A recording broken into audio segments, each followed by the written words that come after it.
Yeah. But if you manage to do something unexpected to them, they'll just go, oh my god, and run away. Kind of the same, as kids and dogs.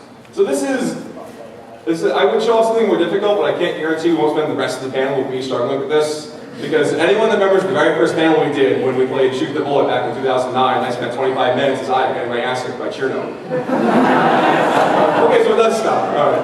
And it's a very cute game, but it's a legitimately difficult puzzler. And it's actually made by TasselPro, the same people that made Hopeless Masquerade and Random Rhapsody and stuff we talked about earlier.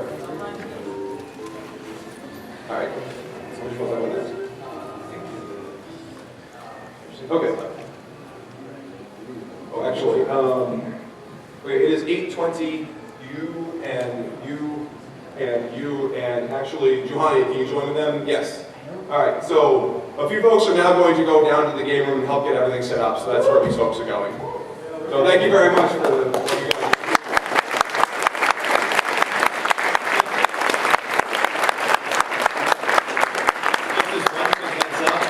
Usually give us till roughly 9 o'clock so that we get completely set up. But basically, when this panel is done, just come right on over. The games will be there.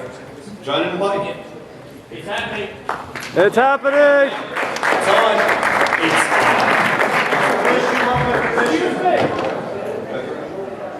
What's this?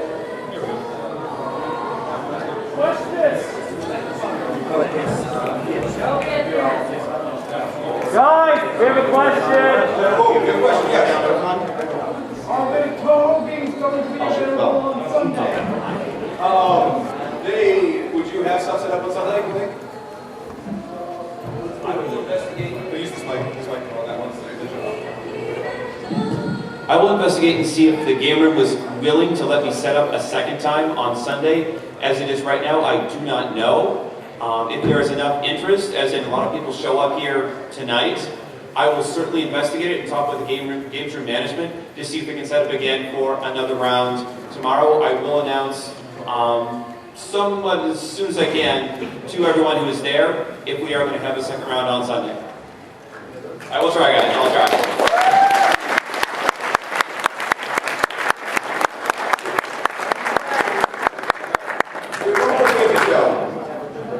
Con number 2. And You like this series more than I do, so you have to talk about this one. Come and join us.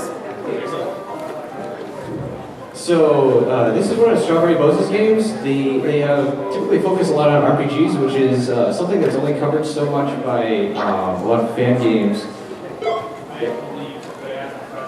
Sure. First off, if Toho means Easter, it's supposed to be all about Eastern mythology creatures, then what's the significance of Alice part? heck if I know. It really is, but at the same time, there's a lot of different elements blended in. So we do have Q&A, but it's typically at the end of the panel. We do have a good amount of time for it. So we still have Let's move on. He has some best influence, I guess, between Alice and the Scarlets. Yeah. So I mean, he's not going to completely cut Western creatures out. He did put in vampires, so. Yeah, that's a good point. European? Yeah. essentially. People don't believe in vampires anymore, so and no one cares about Alice, so she appeared in something. Holy Alice! Hey, she's there. What do you want? You got to get there somewhere. Somehow. So this is Devil of the Decline. It is basically a love note to Hung Beiling, because there's about 7 different songs in a total of maybe 70 across the entire soundtrack. Songs that are remixes of Shanghai Tea House Chinese Tea.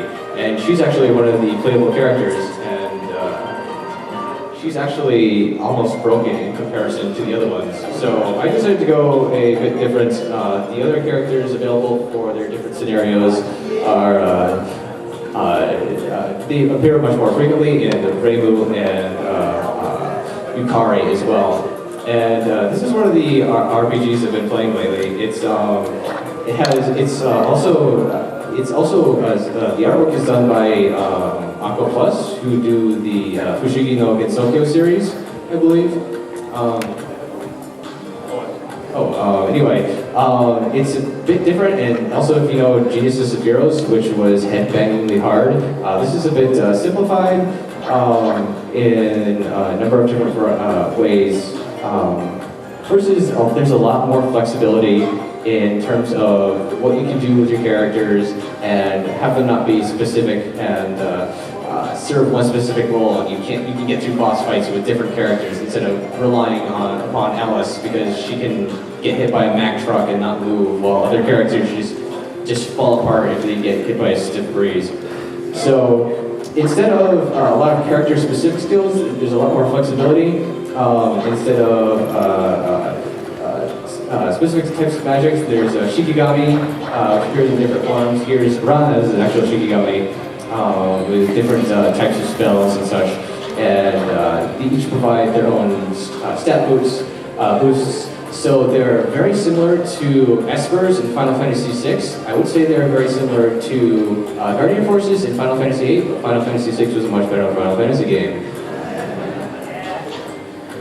And so you do get a lot of different characters as playable. The other ones typically appear as Shikigami, and you can move them around as you please. There are OCs, but it's okay. They're the three pillar girls in this game, and if any one of you know your JoJo's lore, much like Zun loves his JoJo's Bizarre Adventure, it's a direct nod to JoJo's here. But weren't there 4 pillar men? Santana doesn't count. You just forgot. Come on. Oh, yeah, I forgot.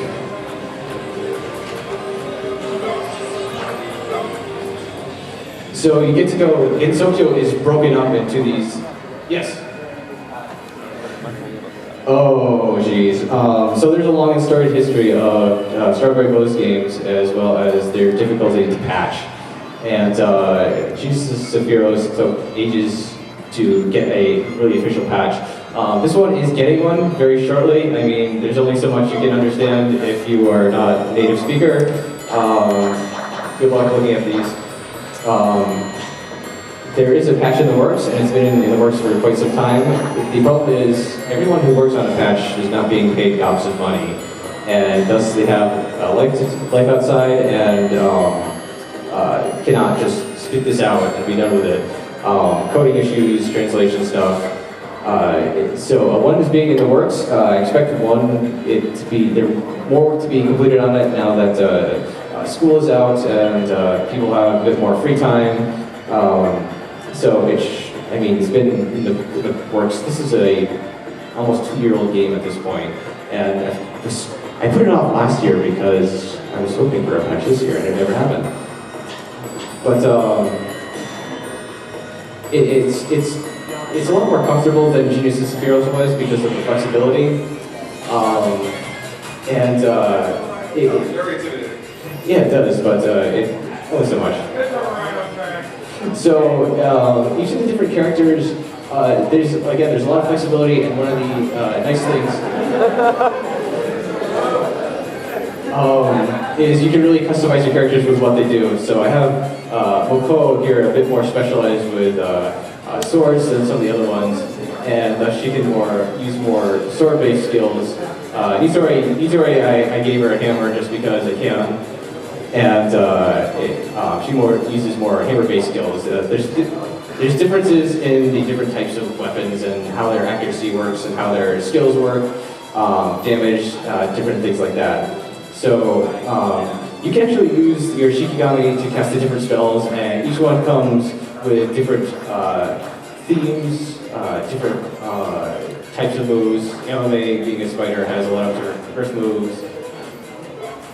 And we'll use a general wide area attack because we gotta get through this.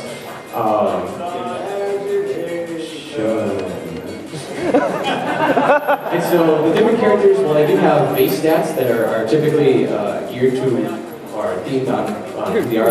Beyond here having a higher intelligence stat. There's so much flexibility based on which Shikigami you equip that you can really use anyone. I do have Sunny Milk makes an appearance just because she can and is playable, but she typically tends to get filtered out because of where the general stat distribution is, and her use as a spellcaster and using last words, different powers, that sort of thing. And so, of course, I have to give Patchouli all the stronger moves, as well as Aya to actually make sure that she gets an attack off before she gets bonked in the face and then keels over. Yuko is a bit weird. I expected her to be kind of big and slow. She's actually one of the quicker characters for no reason whatsoever.